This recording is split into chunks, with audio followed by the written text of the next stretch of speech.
तरीके से सीड में डेवलप हो जाएगा। मेनली दो क्लासेस बनाए गए हैं, एक है तो कुछ। हेलो एवरीवन, मैं राम बॉटनी की सीरीज में आपका फिर से स्वागत करता हूं। और अभी जो हम टॉपिक पढ़ने वाले हैं वो एंजियोस्पर्म। एंजियोस्पर्म का सबसे इंपॉर्टेंट चीज है कि ये है फ्लावरिंग प्लांट्स। ये वो प्लांट्स हैं जिनमें फ्लावर प्रोड्यूस होते हैं, तो इन्हें हम कहेंगे फ्लावरिंग प्लांट्स। तो we are going to discuss about flowering plants. अभी तक जितने भी हमने प्लांट्स पढ़े थे वो सब के सब नॉन फ्लावरिंग प्लांट्स थे। जैसे अगर मैं बात करूं तो जितने भी प्लांट्स थे उसमें आपने प्लांट्स जितने भी पढ़े, प्लांटी किंगडम में जितने भी आपने प्लांट्स पढ़े उसमें से कुछ थे एल्गी, है ना। फिर क्या थे, कुछ ब्रायोफाइट्स थे, ब्रायोफाइट्स, है ना। और फिर आपने बात की थी टेरिडोफाइट्स की, टेरिडोफाइट्स जिसमें फर्न्स एंड हॉर्स टेल्स आते हैं, है ना, टेरिडोफाइट्स। फिर उसके बाद में आते हैं जिम्नोस्पर्म, जिम्नोस्पर्म्स। उसके बाद में हमने अब पढ़ना है एंजियोस्पर्म, एंजियोस्पर्म्स। तो जो एंजियोस्पर्म है यही है फ्लावरिंग प्लांट्स। इनसे पहले के जितने भी प्लांट्स हैं उनमें कहीं भी फ्लावर तो प्रोड्यूस हो नहीं रहा, इन्हें कहते हैं हम फ्लावरिंग प्लांट्स। और ये पूरे के पूरे सेक्शंस जिसमें कि थैलोफाइटा मतलब एल्गी, ब्रायोफाइटा, टेरिडोफाइटा, जिम्नोस्पर्म, ये सारे के सारे जो है नॉन फ्लावरिंग प्लांट्स हैं। इनमें फ्लावर्स तो प्रोड्यूस होता नहीं है, नॉन फ्लावरिंग प्लांट्स।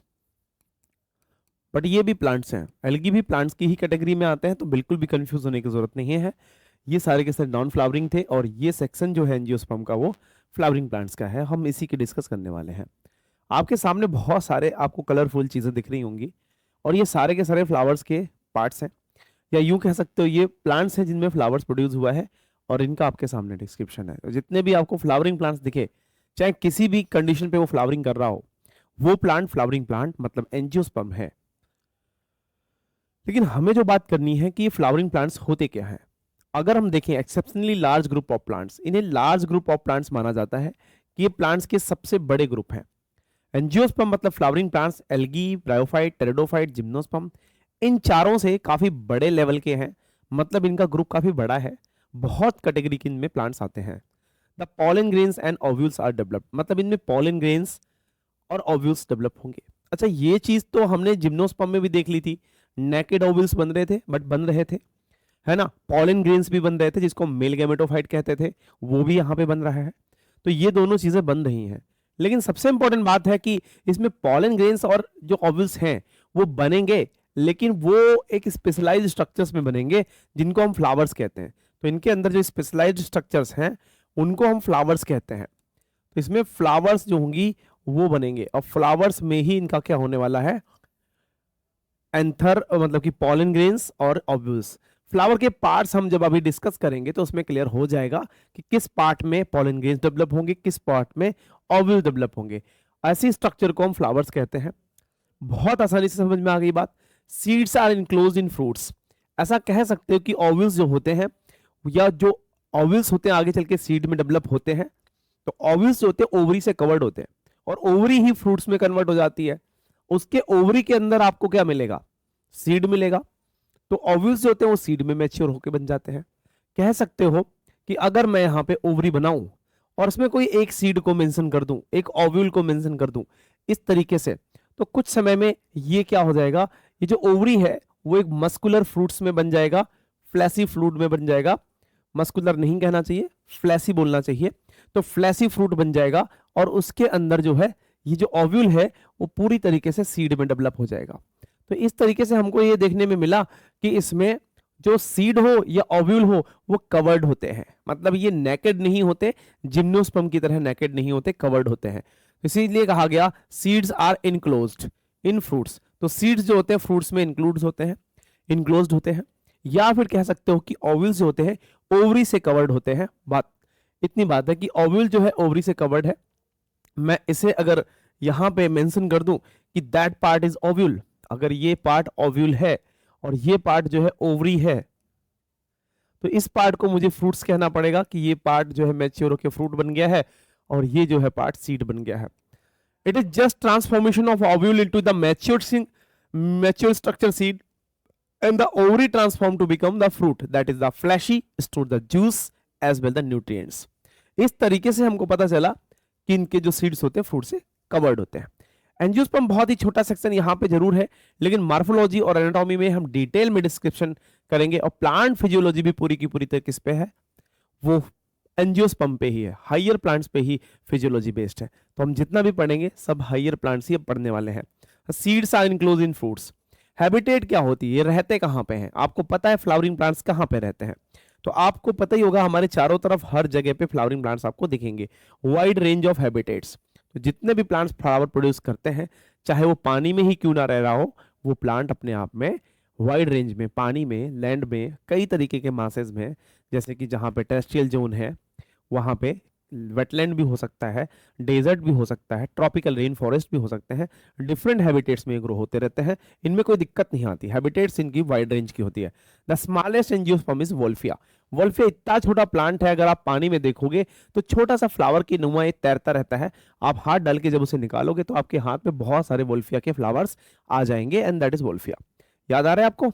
तो इसको हम कहते हैं स्मॉलेस्ट एंजियोस्पर्म है, सबसे छोटा एंजियोस्पर्म है, जिसमें रूट लीव्स वगैरह स्ट्रक्चर इतनी ज्यादा डेवलप नहीं होती हैं, बहुत छोटा सा प्लांट है ना। आप इसको डिटेल में डिस्कस करना चाहते हैं तो आपको थोड़ा मैग्नीफायर लेंस की जरूरत पड़ेगी, मतलब इतना छोटा फ्लावर होता है, इतना छोटा प्लांट होता है कि इसको आप बड़ा करके देखोगे।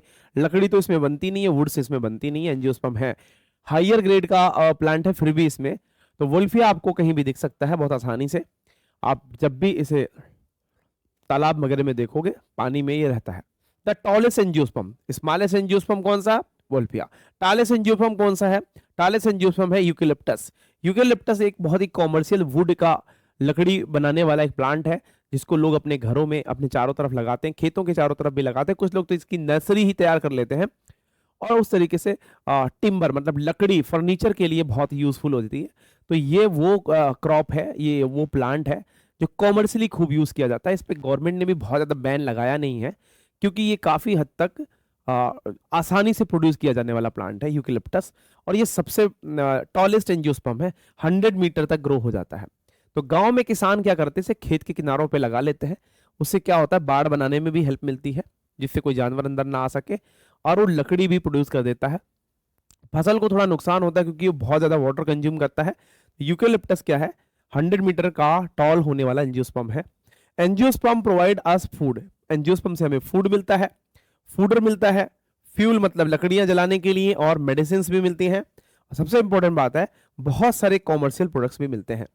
आपने देखा होगा लाल चंदन जैसा एक प्लांट होता है जिसकी बहुत ज्यादा वैल्यू होती है, तो कुछ एंजियोस्पर्म इतने भी ज्यादा इंपॉर्टेंट होते हैं, इतने ज्यादा वैल्यूएबल होते हैं, जैसे चंदन की लकड़ी हो गई, और या फिर बहुत सारे, तो ये जैसे कि बेम्बू हो गया, बेम्बू का बहुत बड़ा यूज है, ये भी फ्लावरिंग प्लांट है, एंजियोस्पर्मी प्लांट है, लेकिन ये ग्रासेस में आता है, पोएसी फैमिली में आता है।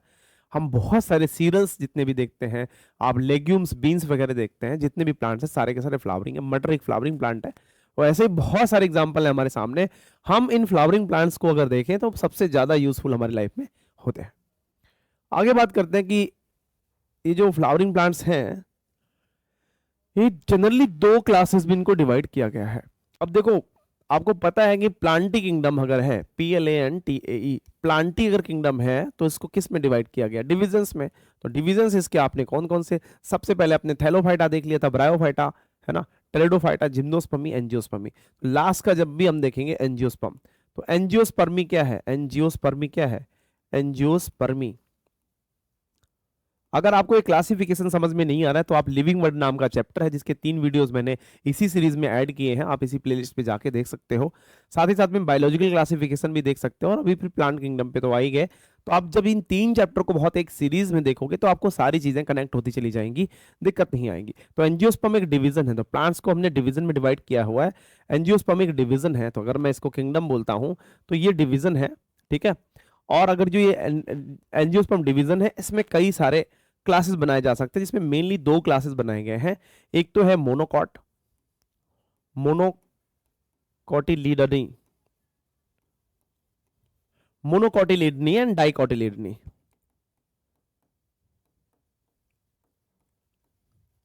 तो ये मोनोकॉट और डाइकॉट है, और डाइकॉट की बहुत सारी फैमिलीज हमने क्या कहती है, डिवीजन। फिर ये क्लास है, क्लास के बाद में ऑर्डर, तो ऑर्डर फिर फैमिली, फिर जीनस एंड स्पीसीज। इस तरीके से हमने इसका क्लासिफिकेशन लिविंग वर्ड नाम के चैप्टर में इसी सीरीज में किया हुआ है। तो आप डाइकोटिलीडन को भी देख लोगे कि इसको किस तरीके से बहुत सारे ऑर्डर्स में डिवाइड किया गया है और फिर उसको ऑर्डर को फैमिलीज और फैमिली जीनस में इस तरीके से। तो आप ये मान सकते हो कि मोनोकॉट और डाइकॉट दो टाइप के मेन प्लांट हमारे सामने होते हैं। जैसे आपने देखा होगा मटर का पौधा होता है, तो मटर के पौधे में जो सीड होता है उसमें दो कोटिलीडन होते हैं। चना भी ऐसे ही होता है, तो आप चने के प्लांट को भी देख सकते हो, मटर के भी पौधे को देख सकते हो कि उसमें दो कोटिलीडन होते हैं। जैसे मैंने चने का डायग्राम बनाने की कोशिश की है, तो चने का सीड जो होता है उसमें दो कोटिलीडन होते हैं, आसाम से वो ओपन हो जाते हैं। मटर के केस में भी ऐसे होता है कि उसका जब भी सीड आप ओपन करके देखोगे तो उसमें जर्मिनेट अगर कर रहा हो तो बहुत आसानी से देख पाते हो। इस तरीके से ये प्लांट जो होते हैं डाइकॉट सीड्स होते हैं। और इनमें जनरली होता क्या, तो सबसे पहले हम डाइकॉट को देख लेते हैं कि डाइकॉट की कहानी क्या है। डाइकॉट प्लांट्स, तो डाइकॉट प्लांट्स या डाइकोटिलीडनी, डाइकोटिलीडन्स, डाइकोटिलीडन्स या डाइकोटिलीडनी, मैं इसको क्लास ही बना देता हूं डाइकोटिलीडनी प्लांट। तो डाइकोटिलीडनी क्लास में क्या हो जाता है कि सीड्स इसके कैसे होते हैं, आपको कुछ पहचान करनी होती है। सीड्स में दो कोटिलीडन्स होते हैं, दो कोटिलीडन्स होते हैं इसमें, सीड्स में दो कोटिलीडन होते हैं। और इनकी रूट्स जनरली कैसे होते हैं, रूट्स इनके जनरली कैसे होते हैं, टैप रूट्स होते हैं, टैप रूट्स होते हैं। और इनके जो स्टेम्स होता है, स्टेम कैसा हो सकता है, स्टेम जो इनका होता है वो ब्रांच्ड हो सकता है, जनरली ब्रांच्ड हो सकता है। और लीव्स अगर आप बात करोगे, लीव्स, तो लीफ इसकी जो होती है वो रेटिकुलेट वेनेशन होता है इसमें, रेटिकुलेट वेनेशन। अच्छा, ये सारी चीजें डाइकोटिलीडन को हम डिटेल में किस पे पढ़ेंगे, मार्फोलॉजी ऑफ फ्लावरिंग प्लांट्स। क्योंकि जब हम प्लांट्स की डिटेल स्ट्रक्चर करना चाहते हैं, वो भी एंजियोस्पर्म की सिर्फ, तो उसमें एक मार्फोलॉजी उसको कहते हैं, एक्सटर्नल कैरेक्टर्स की स्टडी। फिर इंटरनल कैरेक्टर्स की स्टडी के लिए एक अलग चैप्टर है जिसको हम एनाटॉमी कहते हैं। तो अब हम एंजियोस्पर्म को जिन पर्सपेक्टिव में पढ़ेंगे, फिर उनके अंदर फंक्शनिंग कैसे होती है, उनकी सेल, ये सब सारी चीजें, तो हम इनको स्पेशली देखने वाले हैं एनाटॉमी में, है ना। तो डाइकोटिलीडन, तो इसमें सीड्स दो कोटिलीडन के होंगे, टैप रूट्स होंगी जनरली। ये सारी कंडीशंस जो है जनरल होती हैं, या ऑलमोस्ट, ये ऑलमोस्ट में होती हैं। ऑलमोस्ट एग्जांपल्स या ऑलमोस्ट कंडीशन में आपको क्या मिलेगा, ये सारी चीजें मिलेंगी। और जब हम बात करते हैं मोनोकॉट की, तो मोनोकॉट में थोड़ी सी सिचुएशन डिफरेंट हो जाती है। मोनोकॉट को पहचानने का अलग करेक्टर है थोड़ा। तो मोनोकॉट को सबसे पहले तो हम बात कर लेते हैं कि इसकी रूट्स कैसी होती है। तो इनकी जनरली रूट्स कैसी होती है, फाइब्रस, कैसी होती है, फाइब्रस रूट्स होती है, या फिर इसमें एडवेंथीसियस रूट्स होती है, एडवेंथीसियस। ये रूट्स वो होती हैं जो मतलब मेन रूट सिस्टम से थोड़ी अलग होती है। ये स्टेम के सबसे लोअर पोर्शन से स्टार्ट होती है, बंच की फॉर्म में, गुच्छे की फॉर्म में, या फिर नोड से कहीं से भी या किसी भी अदर पार्ट से निकल सकती हैं। तो ये फाइब्रस या फिर एडवेंथीसियस रूट्स होती हैं इसकी। दूसरी हम बात करेंगे इनके स्टेम्स कैसे होते हैं। तो इनके स्टेम्स जनरली आपको कैसे दिखेंगे, नॉन ब्रांच दिखेंगे, ज्यादातर आपको नॉन ब्रांच्ड दिखेंगे। इनके स्टेम्स जो होते हैं ज्यादा ब्रांच्ड नहीं होते हैं, जनरली कंडीशंस है, और कुछ एक्सेप्शंस तो आते रहेंगे। रूट्स है, स्टेम्स है, और जितने भी एक्सेप्शंस हैं, डाइकॉट के एक्सेप्शंस हैं या मोनोकॉट के एक्सेप्शंस हैं, उनको सबको हम मॉर्फोलॉजी में इंक्लूड करने वाले हैं। तो यहाँ पे परेशान होने की बात नहीं है कि सारे मोनोकॉट में ऐसा होता है क्या, तो नहीं, कुछ मोनोकॉट्स की कंडीशन अलग है, सारे डाइकॉट में नहीं, बहुत लेकिन रेयर एग्जांपल्स है जिनको हम मॉर्फोलॉजी में कवर करते हैं, रूट सिस्टम्स। लेकिन लीव से आप पहचान भी कर सकते हो, लीव से भी आप पहचान कर सकते हो, फिर उसके बाद में आप सीड से भी कर सकते हो। जनरली आप सीड से ही करते हो। सीड्स में क्या होता है, वन कोटिलीडन, या इसमें दो कोटिलीडन नहीं होते। तो सीड में एक ही कोटिलीडन होता है, इसलिए सीड को आप दो पार्ट में ओपन नहीं कर सकते हो। तो इसमें सीड जो होता है वो एक ही पार्ट में होता है, दो पार्ट में ओपन नहीं होता है। और जो इनकी लीफ होती है उसमें पैरेलल वेनेशन होता है। कैसा, पैरेलल वेनेशन होता है, जो जनरली आपको देखने को मिलेगा। तो ये कहानी हो रही है इसमें मोनोकॉट और डाइकॉट प्लांट्स के थोड़े से डिफरेंसेस की। और इसके बाद हम नेक्स्ट वीडियो में ट्यून अप रहेंगे मार्फोलॉजी को लेके और बाकी कुछ सारे क्वेश्चंस को लेके। तो मार्फोलॉजी, फिर एनाटॉमी, उसके बाद में फिजियोलॉजी की तरफ चलेंगे। तो ये वीडियो यहाँ पे एंजियोस्पर्म के लिए इतना ही था। न्यू एनसीईआरटी का ये कंटेंट है, और जितना भी डिटेल एनसीईआरटी का कंटेंट है, ओल्ड एज वेल मार्फोलॉजी, वो मार्फोलॉजी में कवर करेंगे। क्योंकि मार्फोलॉजी में स्टार्टिंग से ही किसके बारे में बात है, एंजियोस्पर्म के बारे में बात है। तो आपने क्या देखा कि अभी तक आपने लिविंग बर्ड में सारे लिविंग ऑर्गेनिजम्स को देखा, उसके बाद में ये पता किया कि हम इन्हें क्लासिफाई कैसे करते हैं, और फिर क्लासिफिकेशन नाम का एक चैप्टर पढ़ा जिसका नाम है बायोलॉजिकल क्लासिफिकेशन। उसमें सारे ऑर्गेनिजम्स को आपने क्लासिफाई कर दिया, और जिन ऑर्गेनिज्म को आपने 5 किंगडम में नहीं भी रखा था उनको भी आपने पढ़ा है बायोलॉजिकल क्लासिफिकेशन में। तो बड़ी काफी अच्छी नॉलेज हो जाती है, बायोलॉजिकल क्लासिफिकेशन काफी इंपॉर्टेंट चैप्टर है। प्लांट किंगडम में फिर हम स्पेशली प्लांट्स की बात करते हैं, लेकिन उसमें भी algae, bryophyte, pteridophyte, gymnosperm, angiosperm. लेकिन अब जितनी भी हम बायोलॉजी 11th के सेक्शन में पढ़ने वाले बच्चों, वो सारी की सारी एंजियोस्पर्म के ऊपर बेस है।